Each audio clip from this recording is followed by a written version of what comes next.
Back with another episode of Double Barrel Shotgun with your host, Even B, man. Here we are at it again, coming at you. We got, less than 12 days to Christmas, but boy, right now there's a bit of cold going underneath the Atlanta Falcons tree this year, man. What is going on with the dirty South, with the dirty birds, Eve, man? Talk to me. They've been fraud from so many years upon years upon years upon years. Before, everything was, the head coach wasn't that great.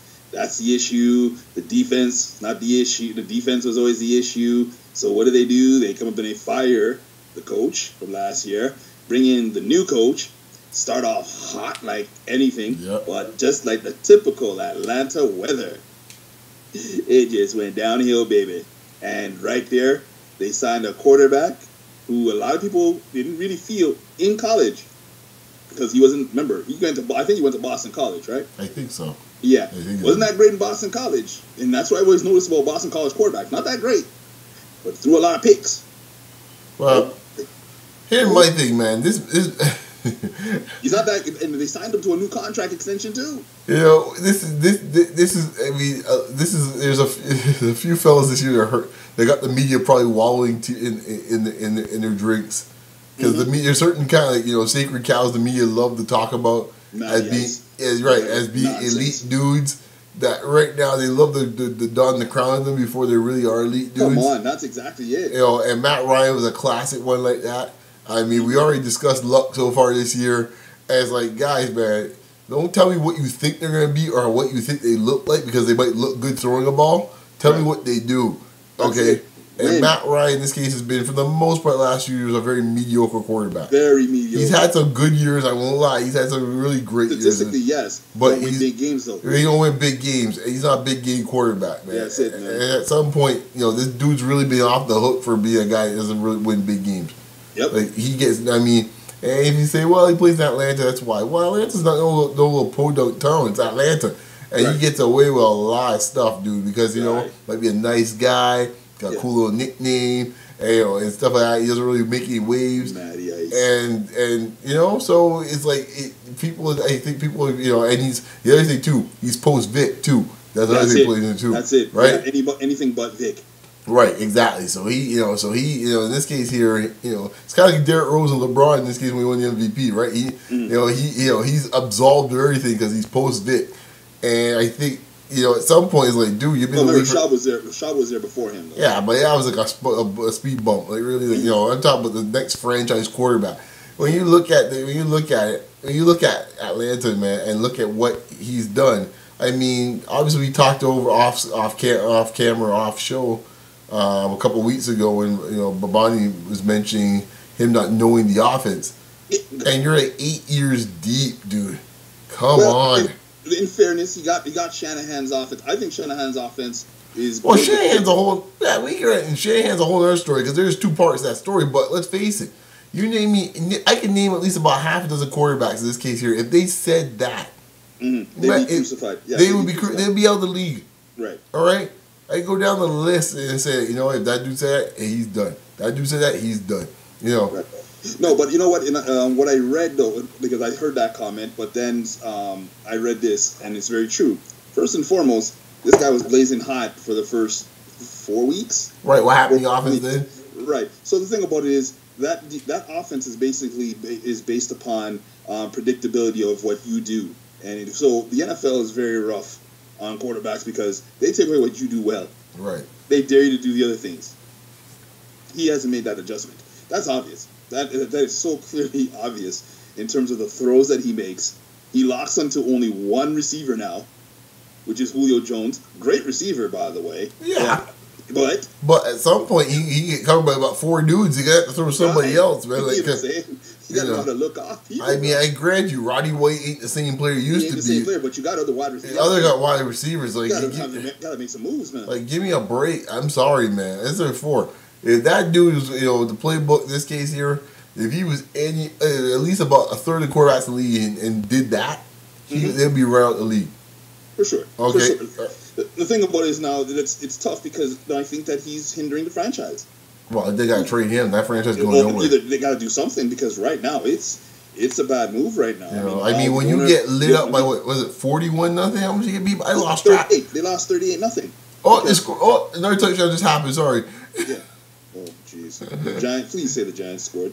Or was it Miami? Because, I mean, anyway, that's a whole nother game. No, not today. It ain't your team's that's day. A whole other game. But I'm just going to say right now, because, I mean, I just read a comment in ProFootballTalk.com, Mike Florio's site, that basically the whole dreaded, we have confidence in our head coach. The coach isn't going anywhere. It's Arthur Blank, man. Those dreaded words. Oh, yeah, that's pretty much all she wrote in this case. And the thing is with Atlanta, they have not built a defense, which has been an issue as well for so many years. Yep. They have defensive coordinators as the head coach, but the defense is not. Let me ask you this, man. I don't know. Some people believe in this philosophy, but sometimes I'm starting to think about it a little bit. I think there is something to it. And some franchises just have a softness about them or a toughness about them. Yes. And Atlanta's franchise is notoriously soft. Yeah, man. It's because you know what? Because you have to have that kind of mindset that comes as a tough man team from within. Mm-hmm. And it starts from the ownership down. You know what I'm saying? Like, it just has to carry through.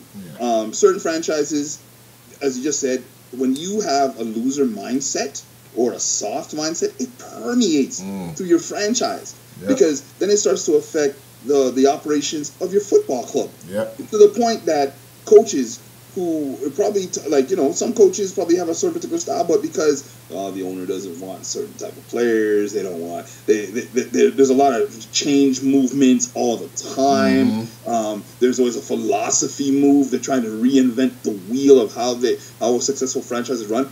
I'm sorry, I'm a guy that's very simple. If something is successful, I want to try to emulate that particular success. I'm going to find out what makes that franchise successful. I'm not saying the Patriots are the greatest example because they cheat, but the thing about it is there's a certain particular mindset that seems to come around from the owner down to the front office, down to the players. And the fact about it is that if there's some strength and stability within that division, then you're going to get the players that you need to get. Right.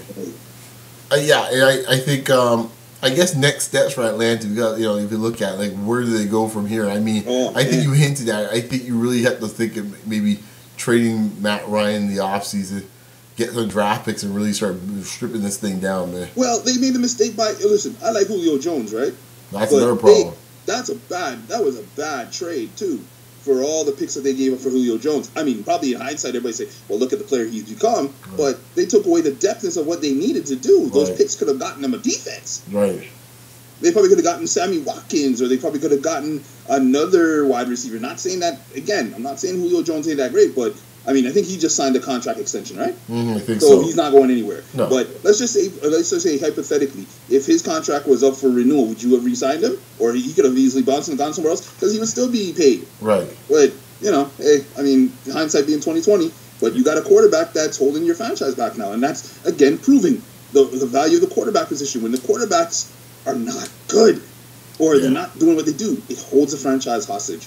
Yep. It's all about that, man. And I think, they're going to make some tough decisions in the offseason. Atlanta's just kind of fallen apart last 2-3 years. It's been ugly, man. And these losses now are just so humiliating. Like, they're getting beat and drubbed by 30 points. That's the thing. They're getting humiliated, too. Yeah. They're not even getting beat. They're getting humiliated. It's not pretty, man.